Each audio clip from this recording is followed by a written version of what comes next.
Hi ಎಲ್ಲ ನಮಸ್ಕಾರ. ನೀವು ನೋಡ್ತಿದ್ದೀರ ನ್ಯೂಸ್18 ಡಿಜಿಟಲ್. ನಾನು ಕೃಷ್ಣ ಗಿರಳ್ಳಿ.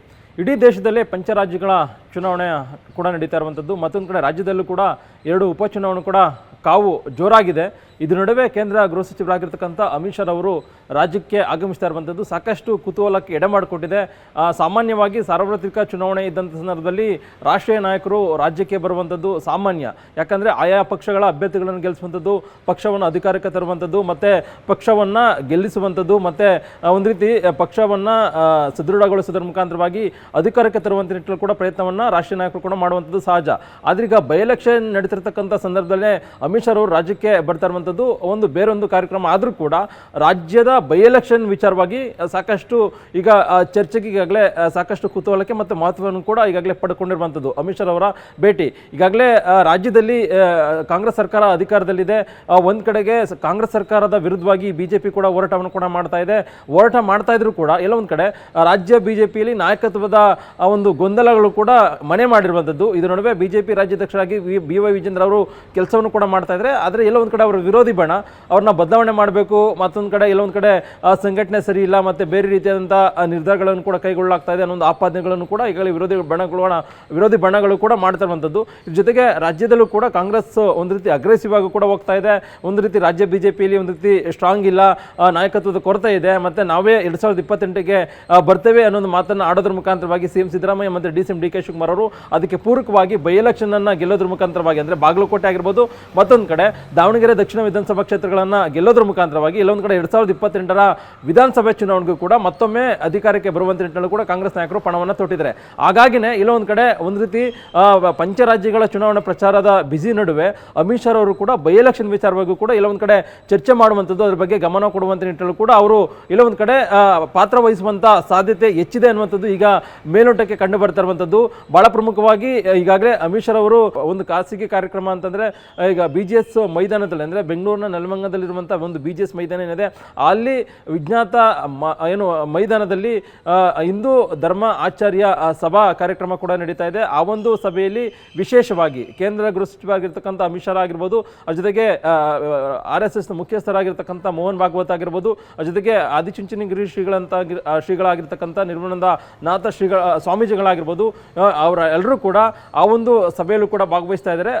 ಪ್ರಮುಖವಾಗಿ ಈ ಒಂದು 3 ಜನಕ್ಕೆ ಮತ್ತು ಕೆಲವರಿಗಷ್ಟೇ ಆ ಒಂದು ಸಭೆಗೆ ಸೀಮಿತವಾಗಿರುವಂಥದ್ದು, ಕಾರ್ಯಕ್ರಮಕ್ಕೆ ಅವಕಾಶ ಮಾಡಿಕೊಡುವಂಥದ್ದು ಮತ್ತು ಸಭೆಗೆ ಸೀಮಿತವಾಗುವಂಥ ಒಂದು ಗಣ್ಯರು ಅಂತ ಹೇಳ್ಬೋದು. ಅವ್ರನ್ನ ಬಿಟ್ಟು ಯಾವುದೇ ಕಾರಣಕ್ಕೂ ಕೂಡ ಬೇರೆ ಯಾರಿಗೂ ಕೂಡ, ಅಂದರೆ BJP ನಾಯಕರಿಗಾಗಲಿ ಅಥವಾ ಬೇರೆ ಕಾರ್ಯಕರ್ತರಿಗಾಗಲಿ ಅಥವಾ ಬೇರೆ ಯಾರಿಗೂ ಕೂಡ ಅಲ್ಲಿ ಒಂದು ರೀತಿ ನಿಷಿದ್ಧ ಅಂತ ಹೇಳ್ಬೋದು. ಅಂದರೆ ಒಂದು ರೀತಿ ಇಂಡೋರ್ ಮೀಟಿಂಗ್ಗೋಸ್ಕರವಾಗಿ ಅಮಿತ್ ಶಾ ಅವರು ಆ ಒಂದು ಹಿಂದೂ ಧರ್ಮ ಆಚಾರ್ಯ ಸಭಾ ಕಾರ್ಯಕ್ರಮಕ್ಕೆ ಬರ್ತಾ ಇರುವಂಥದ್ದು. ಆ ಒಂದು ಸಭೆಯಲ್ಲಿ ಬಹಳ ಪ್ರಮುಖವಾಗಿ ಬೇರೆ ಬೇರೆ ವಿಚಾರಗಳ ಬಗ್ಗೆ ಚರ್ಚೆ ಮಾಡುವಂಥ ನಿಟ್ಟಿನಲ್ಲಿ ಅಮಿತ್ ಶಾ ಅವರು ಈಗಾಗಲೇ ಬರ್ತಾ ಇರುವಂಥದ್ದು. ಅದಕ್ಕೋಸ್ಕರವಾಗಿ ರಾಜ್ಯಕ್ಕೆ ಇವತ್ತು ರಾತ್ರಿ 9 ಗಂಟೆ ಸುಮಾರಿಗೆ ಕೇಂದ್ರ ಗೃಹ ಸಚಿವರಾಗಿರ್ತಕ್ಕಂಥ ಅಮಿತ್ ಶಾ ಅವರು ಬೆಂಗಳೂರಿಗೆ ಬರ್ತಾ ಇರುವಂಥದ್ದು, HAL ವಿಮಾನ ನಿಲ್ದಾಣಕ್ಕೆ ಬರ್ತಾರೆ. ಅದಾದ ನಂತರವಾಗಿ ರಾತ್ರಿ 9:30-10 ಗಂಟೆ ಸುಮಾರಿಗೆ ಬೆಂಗಳೂರಿನ ರೇಸ್ ಕೋರ್ಸ್ ರಸ್ತೆಯಲ್ಲಿ ಇರ್ತಕ್ಕಂಥ ತಾಜ್ ವೆಸ್ಟ್ ಎಂಡ್ ಹೋಟೆಲ್ನಲ್ಲಿ ಕೂಡ ವಾಸ್ತವ್ಯವನ್ನು ಕೂಡ ಓಡ್ತಾ ಇರುವಂಥದ್ದು. ಇಂಥ ಸಂದರ್ಭದಲ್ಲಿ ಅಮಿತ್ ಶಾ ಅವರು ರಾಜ್ಯಕ್ಕೆ ಬಂದಂಥ ಸಂದರ್ಭದಲ್ಲಿ ರಾಜ್ಯದ ನಾಯಕರು ಕೂಡ ಅವ್ರನ್ನ ಸ್ವಾಗತ ಮಾಡುವಂಥದ್ದು, ಬರಮಾಡಿಕೊಳ್ಳುವಂಥ ಸಾಧ್ಯತೆ ಕೂಡ ಇದೆ.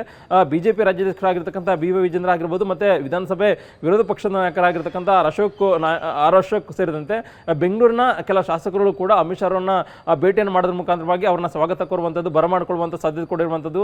ಅದಾದ ಬಳಿಕವಾಗಿ ತಾಜ್ ವೆಸ್ಟ್ ಎಂಡ್ ಹೋಟೆಲ್ನಲ್ಲಿ ಇವತ್ತು ರಾತ್ರಿ ಕೂಡ ವಾಸ್ತವ್ಯನ ಅಮಿತ್ ಶಾ ಅವರು ಕೂಡ ಓಡ್ತಾ ಇದ್ದಾರೆ. ಅಂಥ ಸಂದರ್ಭದಲ್ಲಿ ಅಲ್ಲಿ ರಾಜ್ಯ ನಾಯಕರು ಅವ್ರನ್ನ ಭೇಟಿಯನ್ನು ಮಾಡೋದ್ರ ಮುಖಾಂತರವಾಗಿ ಪ್ರಸಕ್ತ ರಾಜಕೀಯ ವಿದ್ಯಮಾನಗಳಾಗಿರ್ಬೋದು, ಅದ್ರ ಜೊತೆಗೆ ಬೈ ಎಲೆಕ್ಷನ್ ವಿಚಾರ ಆಗಿರ್ಬೋದು, ಮತ್ತು ರಾಜ್ಯದಲ್ಲಿ 2 ಉಪಚುನಾವಣೆಗಳು ಕೂಡ ಯಾವ ರೀತಿಯಾಗಿ ನಡೀತಾ ಇದೆ, BJP ಅಭ್ಯರ್ಥಿ ಗೆಲ್ಲುವುದಕ್ಕೆ ಯಾವ ರೀತಿಯಾದಂಥ ಒಂದು ವಾತಾವರಣ ಇದೆ, ಮತ್ತು ಅಲ್ಲಿ ಕಾಂಗ್ರೆಸ್ ನಾಯಕರು ಏನೆಲ್ಲ ತಂತ್ರಗಾರಿಕೆಯನ್ನು ಮಾಡಿದರೆ, ಅದ್ರ ಜೊತೆಗೆ ಅದಕ್ಕೆ ಗೆಲ್ಲುವಂಥ ನಿಟ್ಟಿನಲ್ಲಿ ಅದನ್ನು ಎದುರಿಸುವಂಥ ನಿಟ್ಟಿನಲ್ಲಿ ಏನೆಲ್ಲ ಪಕ್ಷದಿಂದ ತಂತ್ರಗಾರಿಕೆಯನ್ನು ಮಾಡಲಾಗಿದೆ, ಮತ್ತು ರಾಜ್ಯದಲ್ಲಿರ್ತಕ್ಕಂಥ ಜನರ ಒಂದು ಅಭಿಪ್ರಾಯ ಏನಿದೆ, ಒಲವು ಯಾವ ರೀತಿ ಇದೆ, ಕಾಂಗ್ರೆಸ್ ಪರವಾಗಿದೆಯಾ ಅಥವಾ ಕಾಂಗ್ರೆಸ್ ವಿರುದ್ಧವಾಗಿದೆಯಾ, ಹೀಗೆ ಒಂದಷ್ಟು ವಿಚಾರಗಳ ಬಗ್ಗೆ ಎಲ್ಲ ಒಂದು ಕಡೆ ಅಮಿತ್ ಶಾ ಅವರ ಜೊತೆಗೆ ರಾಜ್ಯ ನಾಯಕರು ಕೂಡ ಒಂದು ಮಾಹಿತಿ ನೀಡುವಂಥ ಸಾಧ್ಯತೆ ಇದೆ. ಇವತ್ತು ರಾತ್ರಿ ಅಮಿತ್ ಶಾ ಅವರನ್ನ ಭೇಟಿ ಮಾಡಿ ಚರ್ಚೆ ಮಾಡುವಂಥ ಸಾಧ್ಯತೆ ಇದೆ. ಒಂದು ವೇಳೆ ಅವರಿಗಾಗಲೇ ಪಶ್ಚಿಮ ಬಂಗಾಳ ಆಗಿರ್ಬೋದು, ಕೇರಳ ಆಗಿರ್ಬೋದು, ಅದರ ಜೊತೆಗೆ ತಮಿಳುನಾಡು ಆಗಿರ್ಬೋದು, ಈಗಾಗಲೇ ಚುನಾವಣಾ ಪ್ರಚಾರವನ್ನು ಬಿರುಸಿನ ಪ್ರಚಾರವನ್ನು ಕೂಡ ಅಮಿತ್ ಶಾ ಅವರು ಕೂಡ ಮಾಡ್ತಾ ಇದ್ದಾರೆ.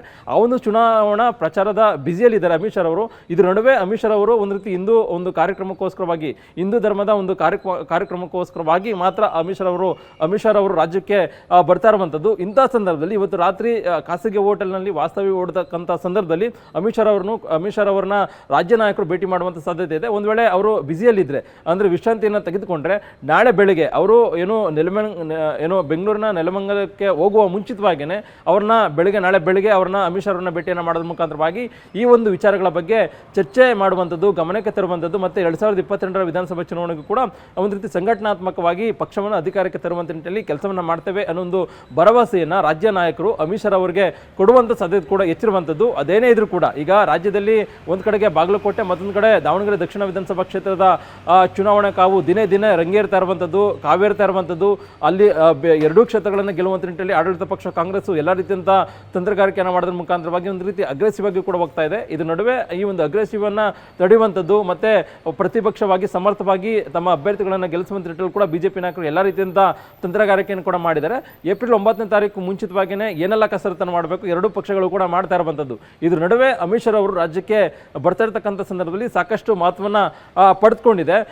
ಹಾಗಾಗಿನೇ ಅಮಿತ್ ಶಾ ಅವರು ಒಂದು ಖಾಸಗಿ ಕಾರ್ಯಕ್ರಮಕ್ಕೆ ಬಂದರೂ ಕೂಡ ಬೈ ಎಲೆಕ್ಷನ್ ವಿಚಾರ ಬಗ್ಗೆ ಮಾಹಿತಿಯನ್ನು ತೆಗೆದುಕೊಂಡಂಥ ಬಳಿಕವಾಗಿ ರಾಜ್ಯದ ಪಕ್ಷದ ಒಂದಷ್ಟು ಚಟುವಟಿಕೆಗಳು ಮತ್ತು ಬೇರೆ ಬೇರೆ ಬದಲಾವಣೆಗಳಾಗಿರ್ಬೋದು, ಮತ್ತು ಬೇರೆ ಬೇರೆ ರೀತಿಯಂಥ ರಾಜಕೀಯ ವಿದ್ಯಮಾನಗಳಾಗಿರ್ಬೋದು, ಮತ್ತು ಕಾಂಗ್ರೆಸ್ನಲ್ಲಿ ಮುಂದಾಗುವಂಥ ಒಂದು ಬೆಳವಣಿಗೆಗಳು, ನಾಯಕತ್ವದ ಪೈಪೋಟಿ ಆಗಿರ್ಬೋದು, ಮತ್ತು ನಾಯಕತ್ವ ಪೈಪೋಟಿಯಿಂದ ಮುಂದೆ ಯಾವ ರೀತಿಯಾಗಿ ತಂತ್ರಗಾರಿಕೆಯನ್ನು ಅದರ ಲಾಭವನ್ನು ಪಡೆದುಕೊಳ್ಬೇಕು, ಹೀಗೆ ಒಂದಷ್ಟು ವಿಚಾರಗಳ ಬಗ್ಗೆ ಕೂಡ ಅಮಿತ್ ಶಾ ಅವರು ಜೊತೆಗೆ ರಾಜ್ಯ ನಾಯಕರು ಚರ್ಚೆ ಮಾಡುವಂಥ ಸಾಧ್ಯತೆ ಇದೆ. ಮತ್ತು ರಾಜ್ಯ ನಾಯಕರುಗಳು ಕೂಡ ಬರುವಂಥ ದಿನಗಳಲ್ಲಿ ಯಾವ ರೀತಿಯಾಗಿ, ಈಗಾಗಲೇ ಒಂದು ಕಡೆ ಬಿಜೆಪಿ ಮತ್ತು JDS ನಲ್ಲೇ ಒಂದು ರೀತಿ ಗೊಂದಲ ಇದೆ, ಬಿಜೆಪಿ ಮತ್ತು JDS ಜೊತೆಗೂಡಿ ಯಾವ ರೀತಿಯಾಗಿ ಮುಂದೆ ಹೋಗಬೇಕು ನಿಟ್ಟಿನಲ್ಲಿ ಕೂಡ ಅಮಿತ್ ಶಾ ಅವರು ಒಂದಷ್ಟು ರಾಜ್ಯ ನಾಯಕರಿಗೆ ಸಲಹೆ ಸೂಚನೆಗಳನ್ನು ಕೊಡುವಂಥ ಸಾಧ್ಯತೆ ಕೂಡ ಹೆಚ್ಚಿರುವಂಥದ್ದು. ಈಗಾಗಲೇ ಕೇಂದ್ರ ಸಚಿವರಾಗಿರ್ತಕ್ಕಂಥ HD ಕುಮಾರಸ್ವಾಮಿ ಅವರು ಕೂಡ ಒಂದಷ್ಟು ರಾಜ್ಯ ಬಿಜೆಪಿಯ ಒಂದು ಗೊಂದಲಗಳ ಬಗ್ಗೆ ಅಪಸ್ವರ ಕೂಡ ಎತ್ತಿದ್ದಾರೆ. ಅದ್ರ ಜೊತೆಗೆ ಹೈಕಮಾಂಡ್ ನಾಯಕರು ಕೂಡ ಗಮನಕ್ಕೆ ಕೂಡ ತಂದಿದ್ದಾರೆ. ಅಮಿತ್ ಶಾ ಅವರನ್ನು ಕೂಡ ಭೇಟಿಯನ್ನು ಕೂಡ ಮಾಡಿದರು.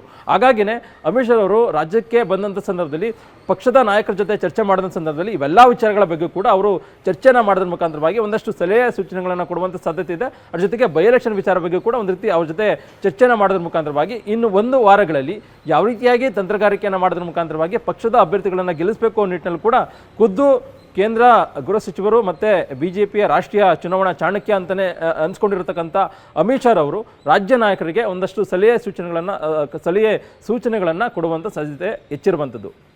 ಈ ವಿಡಿಯೋ ಇಷ್ಟ ಆದರೆ ಲೈಕ್ ಮಾಡಿ, ಶೇರ್ ಮಾಡಿ, ಹಾಗೆ ಸಬ್ಸ್ಕ್ರೈಬ್ ಮಾಡೋದನ್ನ ಮರಿಬೇಡಿ. ನಿರ್ಭೀತ, ನಿಷ್ಪಕ್ಷಪಾತ, ವಿಶ್ವಾಸಾರ್ಹ ಸುದ್ದಿಗಳಿಗೆ ಮತ್ತೊಂದು ಹೆಸರಾಗಿರುವಂತ News18 ಕನ್ನಡ ಈಗ ಆಪ್ನಲ್ಲೂ ಲಭ್ಯವಿದೆ. ದಯವಿಟ್ಟು ಇಲ್ಲಿರುವಂತ QR ಕೋಡ್ ಸ್ಕ್ಯಾನ್ ಮಾಡಿಕೊಂಡು ಆಪ್ ಡೌನ್ಲೋಡ್ ಮಾಡೋದಕ್ಕೆ ಮರಿಬೇಡಿ. ನಿಮ್ಮ ಬೆಂಬಲ ಹೀಗೆ ಸದಾ ನಮ್ಮೊಂದಿಗಿರಲಿ. ಧನ್ಯವಾದ.